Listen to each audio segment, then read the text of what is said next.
Hello students, I am Nagendra Pratap Singh, your geography teacher. You are all welcome once again in online classes after the summer vacation. Today I am going to start the chapter number 4 and that is agriculture. You know agriculture? What is agriculture means? कृषि, जो हम खेती करते हैं और कृषि से हमें भोजन मिलता है, कृषि से ही फूड प्रोड्यूस होता है जिसे हम कंज्यूम करते हैं, हम खाते हैं। इसके अलावा एग्रीकल्चर जो है वो रॉ मटेरियल भी प्रोड्यूस करता है जो कि विभिन्न इंडस्ट्रीज में भेजे जाते हैं, जैसे टी हो गया, कॉफ़ी हो गया, स्पाइसेस हो गया, सीरियल्स हो गए एंड सो मेनी अदर्स। और ये भी हम जानते हैं कि हमारा देश भारत एक कृषि प्रमुख देश है। लगभग हमारे देश के 2/3 पॉपुलेशन अपनी आजीविका के लिए कृषि पर निर्भर है। India is an agriculturally important country.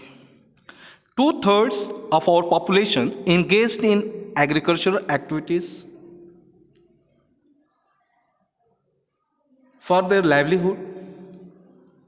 Now, it gives also raw materials to various industries, for example, tea, coffee, spices, sugarcane, silk, cotton, etc. Now our next topic is types of farming. कितने प्रकार की कृषि होती हैं? तो इसको 3 भागों में बांटा गया है। It is distributed in 3 types. First is primitive subsistence farming. Second one is intensive subsistence farming and third one is commercial farming. तो चलिए हम पहला देखते हैं, what is called primitive subsistence farming. ऐसी कृषि जो हम केवल अपने जीविका के लिए, अपने गुजर बसर के लिए करते हैं और प्राचीन ढंग से करते हैं, उसे प्रिमिटिव सब्सिस्टेंस फार्मिंग कहा जाता है। इसमें किसान जो होता है एक छोटे से खेत के प्लॉट में कृषि करता है, क्योंकि उसके पास खेत जो होता है वो बहुत कम होता है। यानी ऐसे किसान जिनके पास बहुत कम खेत होता है और उस कम खेत में वो बस उतना ही अनाज पैदा कर पाते हैं प्राचीन विधियों से कि जिससे कि उनका जीविका चल सके।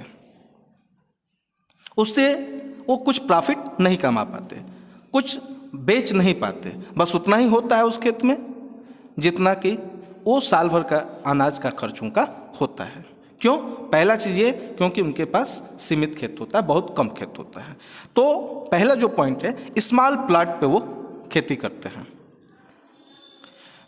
जो टूल्स होता है उनका प्रिमिटिव होता है, वो भी प्राचीन टूल्स से ही, औजारों से ही खेती करते हैं, जैसे कुदाल, दाव इत्यादि।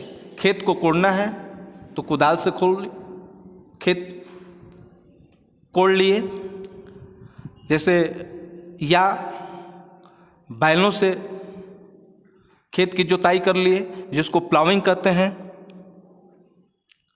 और खेतों में जो लेबर होते हैं वो भी उनके परिवार के ही सदस्य होते हैं, क्योंकि वो गरीब होते हैं।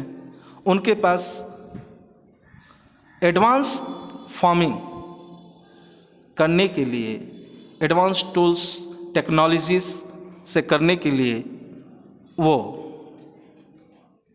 उस स्थिति में नहीं होते हैं, क्योंकि उनके पास पैसों की कमी होती है। तो फिर इस तरह के जो किसान होते हैं वो टोटली इरिगेशन के लिए नेचुरल मानसून पे डिपेंड करते हैं कि जब मानसून आएगा, वर्षा होगी और उससे जो खेत की सिंचाई होगी और उस सिंचाई से जो फसल को बढ़ने के लिए मदद मिलेगा, बस उतना ही। अलग से उनके पास इरिगेशन की व्यवस्था नहीं होती।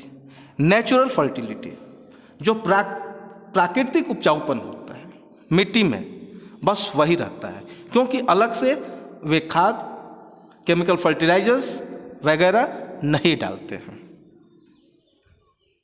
Suitability of other environmental conditions, और उनकी खेती जो है दूसरे पर्यावरण स्थिति की उपयुक्तता पर निर्भर करती है।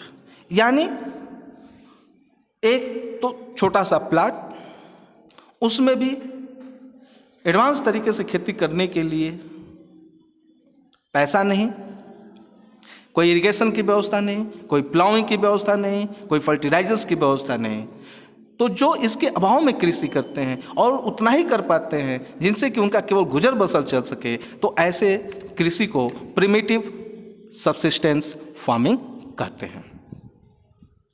इस वीडियो में बस इतना ही। अगले वीडियो में मैं intensive subsistence farming, commercial farming और एक और टॉपिक है इसी में प्रिमिटिव सब्सिस्टेंस फार्मिंग से जुड़ा हुआ ज़ूमिंग, इसे क्या कहते हैं, तो it is A slash and burn agriculture. मैं इसके बारे में कल आपको बताऊंगा। इस वीडियो में बस इतना ही। अगले वीडियो में नेक्स्ट पॉइंट्स के साथ आऊँगा। तब तक के लिए धन्यवाद।